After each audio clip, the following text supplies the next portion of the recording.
بسم اللہ الرحمن الرحیم۔ السلام علیکم میرے عزیز ہم وطنوں، جشن آزادی مبارک۔ سوال یہ ہے کہ کیا ہم سب جشن آزادی منانے کے حقدار ہیں؟ میری آج کی ویڈیو وطن عزیز پاکستان کے نام۔ کیا ہم سب جشن آزادی منانے کے حقدار ہیں؟ جیسا کہ آپ جانتے ہیں کہ 14 اگست کی آمد ہے، ہر طرف خوشی کا سماں ہے۔ لوگ ملک پاکستان سے محبت کے اظہار کے لیے سبز ہلالی پرچم خرید رہے ہیں۔ مجھے یہ بھی پتا ہے کہ آپ بھی میری طرح پیارے ملک سے بے حد محبت کرتے ہیں، لیکن میں یہ چاہتی ہوں کہ ہم لوگ اس ملک سے صرف محبت ہی نہ کریں بلکہ اس کی ترقی و خوشحالی کے لیے دن رات ایک کر دیں، اس ملک کو حاصل کرنے کے مقصد کو پورا کریں۔ مگر افسوس 14 اگست میں پورے ملک میں چھٹی نافذ ہو جائے گی اور صرف بارڈر میں رقص کی تقریبیں دکھائی دی جائیں گی۔ ہمیں حلوے کی پلیٹ کی طرح نہیں ملا۔ اسے حاصل کرنے کے لیے ہمارے بزرگوں نے اپنی جان کے نذرانے پیش کیے۔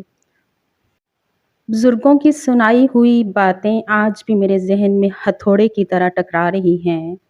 ان سے باتیں سن کر کلیجہ منہ کو آتا ہے۔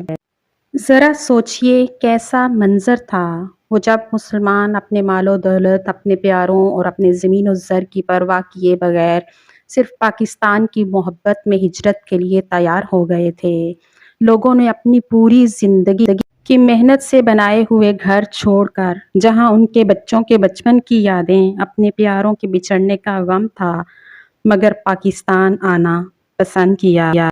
کتنا دردناک تھا وہ منظر جب ہندو اور سکھ مل کر مسلمانوں کے سر، قلم اور بچوں کے ذبح کر رہے تھے، حتیٰ کہ عورتوں کی عزتوں سے کھیل رہے تھے، اور مسلمان اپنے کٹے پھٹے جسموں سے پاکستان کی طرف بڑھ رہے تھے۔ میں پوچھنا چاہتی ہوں کہ یہ لازوال محبت کس کے لیے تھی؟ صرف زمین کا ایک ٹکڑا حاصل کرنے کے لیے یا اسلام کے نفاذ کے لیے؟ یہ ملک برابری، مساوات اور بھائی چارے کے لیے حاصل کیا گیا۔ یہ ملک اسلام کے نام پر اور قرآن کے نفاذ حاصل کرنے کے لیے حاصل کیا گیا تھا، لیکن افسوس آج سب کچھ اس کے برعکس ہو رہا ہے۔ لوگوں کی عزتیں محفوظ نہیں، غریب کو انصاف نہیں ملتا، سودی نظام رائج ہے اور کفار کے وفادار ملک پر قبضہ جمائے بیٹھے ہیں۔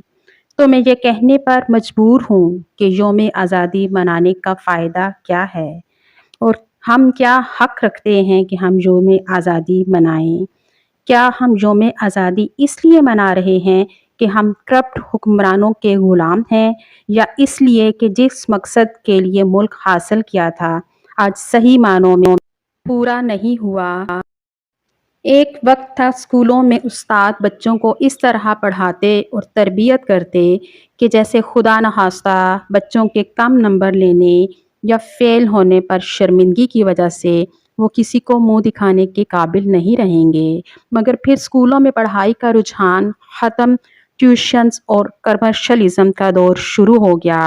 چنانچہ ایسے اسکولوں، اساتذہ اور پرائیویٹ اسکول مالکان کو جشن آزادی مبارک۔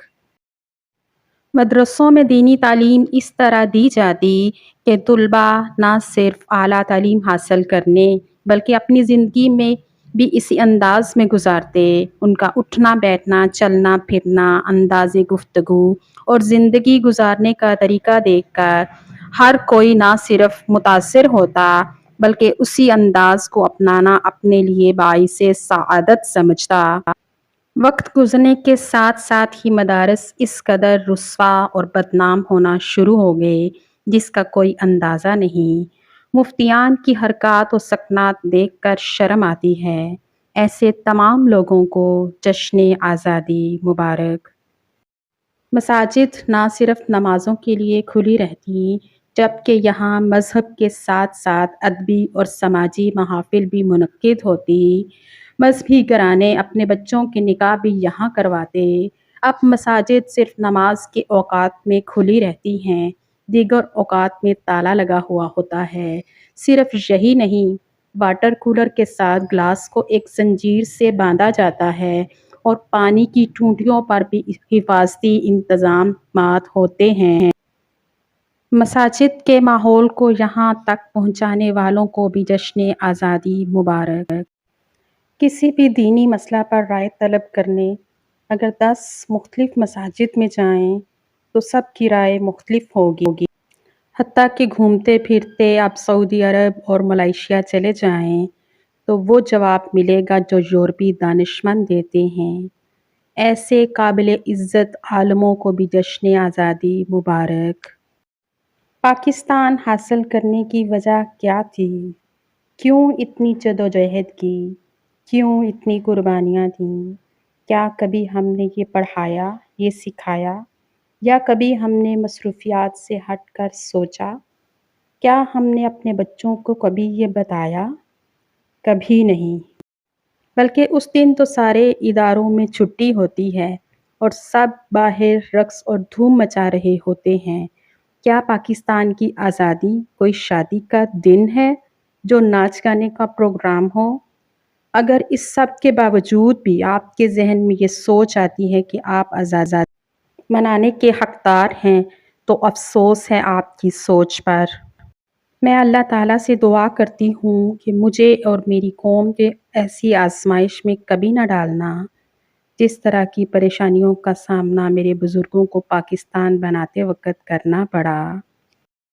اللہ تعالیٰ سے دعا ہے کہ وہ ہمیں صحیح معنوں میں پاکستان بننے کے مقصد کو سمجھنے کی توفیق عطا فرمائے اور پاکستان کو دن دگنی اور رات چگنی ترقی عطا فرمائے اور اس کے دشمنوں کو نیست و نابود فرما دے۔ آمین یا رب العالمین۔ خدا کرے وہ بہار آئے جو قرض سارے اتار آئے، میرے وطن کے نصیب میں بھی سکون راحت قرار آئے۔ آپ سب کی سماعتوں کا بہت بہت شکریہ۔